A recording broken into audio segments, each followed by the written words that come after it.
91 people signed the charter that made Derry, but later that winter, they all disappeared without a trace. Everybody just thought it was a plague or something.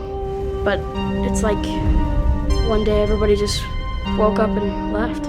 But Bill, if you'll come with me, you'll float too. There are two places you can be in this world. You can be out here like us, or you can be in there, like them. When it comes to remakes of classic horror works, what do you look for to decide if it's worthwhile? Or better yet, at what point in a remake can you tell if it's going to be good or not? For me, I knew the 2017 remake of Stephen King's iconic novel It was going to impress me from the very opening scene. Bill's gonna kill you. Now, in the past on this show, we've covered exclusively movies that hold a special place in my heart. We've talked about Robert Rodriguez's underappreciated alien invasion teen outing, The Faculty, and we've talked about possibly the greatest slasher sequel ever made with Scream 2, and we've even gone into detail about one of the best PG-13 horror films of the last 2 decades with Insidious. But today, my friends, we are going to be talking about my favorite horror movie of all time. A movie that defied the odds of success, as it was not only a remake, but a remake of a damn good live-action miniseries from the greatest generation of horror. And that movie is 2017's It Chapter 1. I'll take all of you.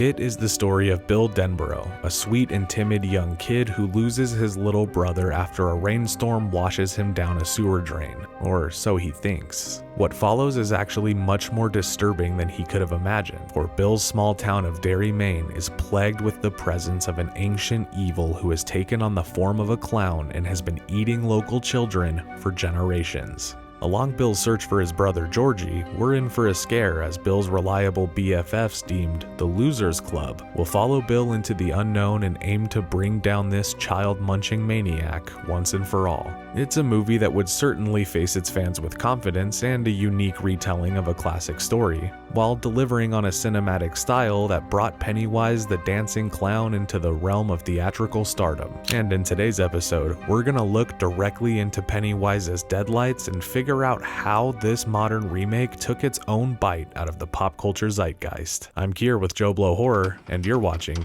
Deconstructing.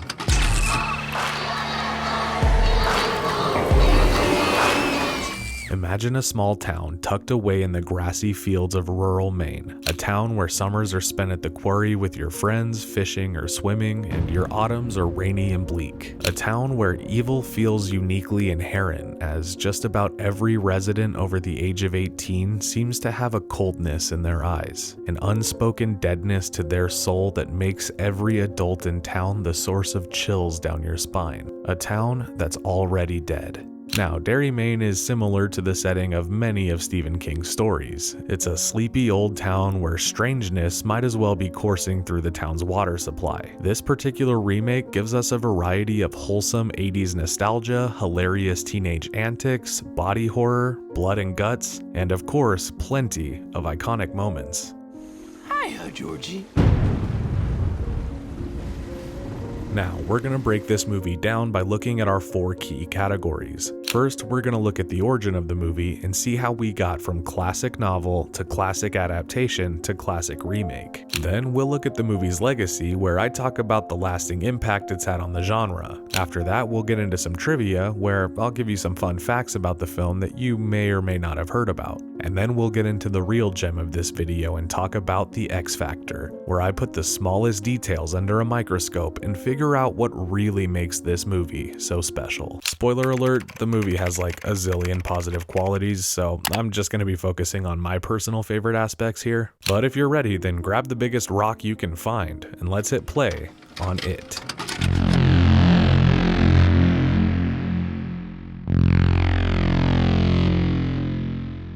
To get the obvious out of the way, the movie is based on Stephen King's iconic horror novel, It. While King's book is quite different from anything we've seen adapted in live action, old or new, the general bones of the story are accurately portrayed in both the miniseries and the remake. King's novel included some more background on the creature of Pennywise and explains more about where he came from and why he does what he does, something that I personally cannot wait to see explored in the upcoming Max original, Welcome to Derry. Coming soon, maybe? When Tim Curry first suited up to play Pennywise in 1990, he was instantly the definitive version of Pennywise for almost everyone. He played the role in such a way that would make it difficult to imagine anyone else bringing this monster to life. Pennywise chooses the form of a clown because he targets children as his victims. He's meant to look like the boogeyman under your bed squeezed himself into the skin of a circus performer, and he doesn't quite fit. Tim Curry's big mouth and hypnotic eyes made for a Pennywise that would immediately give you that scared lump in your throat. And once fans saw what he brought to the character, the face of Pennywise was forever the face of Tim Curry. Hey, you're gonna like it down here.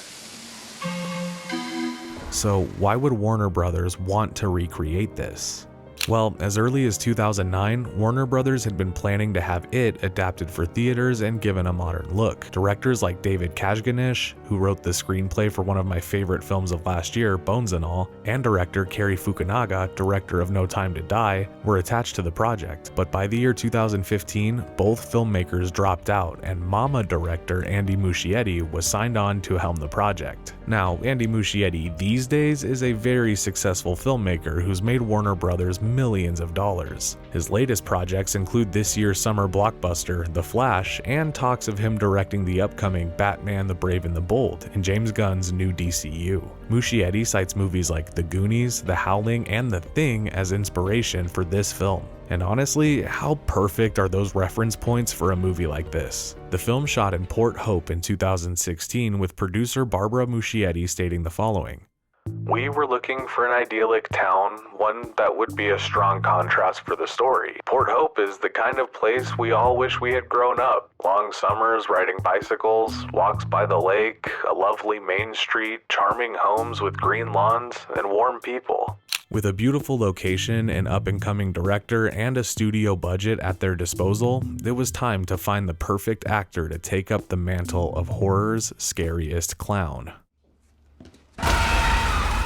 Will Poulter, now famous for playing Adam Warlock in Guardians 3, was originally cast in the role. I remember in 2016 when the original character design artwork dropped online, and I thought it was Will Poulter. Poulter ended up having to drop out of the film due to a scheduling conflict, but the studio also considered Mark Rylance, Hugo Weaving, and Tilda Swinton to play the role. All of these actors either declined or it just didn't work out, and the fear of finding a suitable replacement for Tim Curry's performance was growing by the day, until...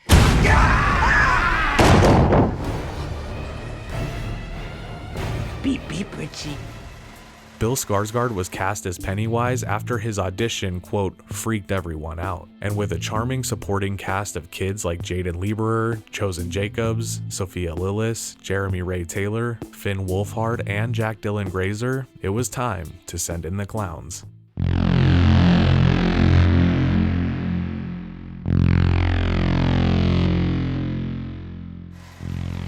Living up to the original live-action It film was always going to be a challenge. After all, horror remakes specifically have a wavering history with modern retellings. We all saw that horrendous attempt at rebooting Nightmare on Elm Street in 2009, and I'm still not sure that any of us have recovered from the ridiculous failed experiment to reboot Scream as an MTV series. But when It was released, it was immediately met with praise from critics and audiences alike. The movie held its own from the opening scene, recreating Georgie's iconic encounter with Pennywise in the sewer, and it never stops delivering thrills, chills, and laughs from there on out. It launched Jaden, Chosen, Dylan, Sophia, Jeremy, and Finn into their careers and set them up with work every year going forward, with Finn Wolfhard continuing his role as Mike in Stranger Things, as well as popping up in movies like Ghostbusters Afterlife and The Turning, and Sophia Lillis joining the ranks of the great Netflix originals that were canceled before their time, and even Jack Dylan Dylan Grazer wowing us with a charming performance as Freddie Freeman in the Shazam movies. Not to mention that shortly after this film released, Bill Skarsgård quickly became an accepted update on the character that Tim Curry popularized.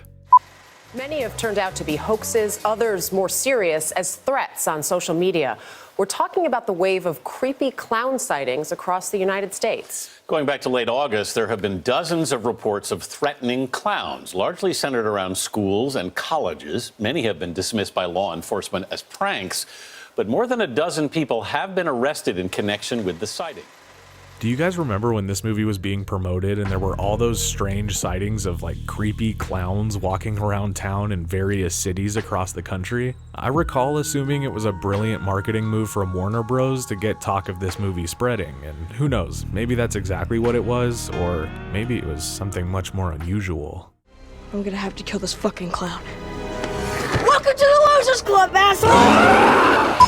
This movie did something slightly different from the miniseries, and it told the story in two different timelines. The first film focused entirely on the 80s, with the Losers Club being kids. It would paint the kids as mature and independent teens, and the adults as predatory monsters who could not be trusted. This choice forced us to focus on the kids, and created a strange sense of anxiety anytime we would see one of the losers interacting with an adult. In fact, I challenge you to find one grown-up in this movie that doesn't give you the creeps.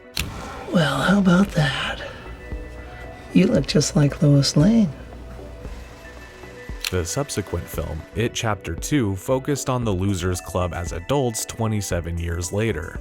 In the sequel, Mike Hanlon contacts his old friends from Derry to return home to face the return of Pennywise. I personally was let down by the second film, and I found that the incredible cast was the only thing really worth praising after more than 5 rewatches. Not to say that I completely hate the second chapter, but when I compare it to this first one, I just can't give it a pass. And of course I mentioned the upcoming show Welcome to Derry earlier, but as of right now, the show does look to be on the fast track to getting made, and there's been almost no information around the internet since then, so I don't know. One thing is for sure though, I'm definitely ready to return to Derry for another nightmarish story involving my favorite clown.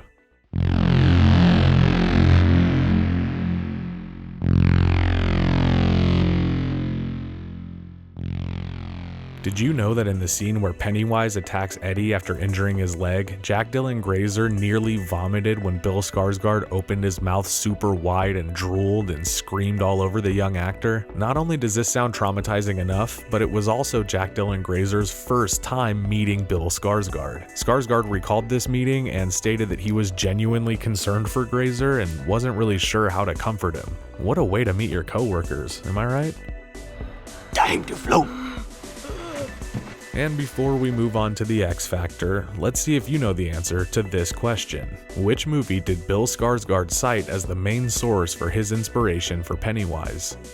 Was it A, A Clockwork Orange, B, The Dark Knight, C, The Shining, D, Silence of the Lambs, or E, all of the above?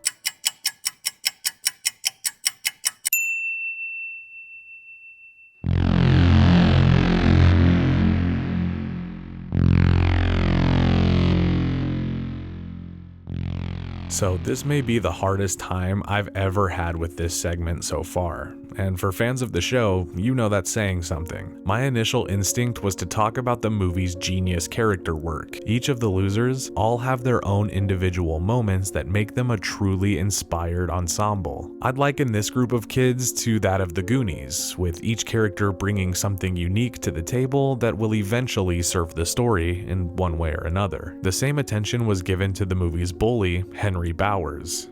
He's the classic over-the-top school ruffian who torments the losers with no mercy. This is a common trope for most of Stephen King's works, and it works particularly well in this movie.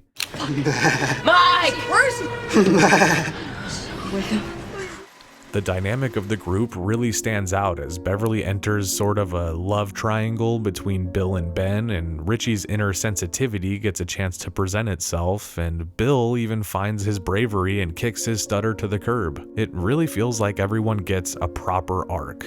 But that, of course, cannot be the X factor. While I agree that the writing in this movie is superb, it's a completely intentional move by the filmmakers and thus does not satisfy my need to dig deeper. Then I thought about commenting on the incredible cinematography from Chung Hoon Chung, with the camera work and the blocking being one of the most cinematic I've seen in any horror film, but again, it's just not the X factor. Instead, I think the X factor is something that was out of the studio and Muschietti's control. The one thing that truly makes this movie stand out as an instant classic that deserves to be remembered as one of the best in the genre. And that is the fact that this movie is a remake. But it can't be one thing. We all saw something different. Hear me out. There's tons of examples of passable or even preferable remakes in the horror genre. Between today's trend of legacy sequels and Hollywood's desire to cash in on your nostalgia, it's been hard to find remakes these days that impress audiences without the fan service boost of legacy characters returning. Although there is a little bit of a Tim Curry cameo in this movie. This movie had the odds stacked against it from the very jump. You're not only talking about remaking a movie that everybody already loves, you're doing it without using the original as a crutch. And look what we got from that. We ended up with a movie that has its own style, its own message, its own ideas, and most importantly, its own success. Making an iconic movie is tough, but Tommy Lee Wallace did it when he made It in 1990. And then Andy Muschietti took that hit movie and reinvented it to perfection and surpassed the success of the original film. That is something that not many have done, and not many will ever do. Well, I went into the project basically staying true to my experience, to my emotional experience, having read the book when I was a kid. What are your thoughts on the 2017 remake of It? I'd love to read your thoughts down below, as well as your theories on what we might see in the upcoming Max original series, Welcome to Derry. As always, drop a like on the video, and we will see you next time on Deconstructing. Good night. Please don't go, girl. That's the name of another New Kids on the Block.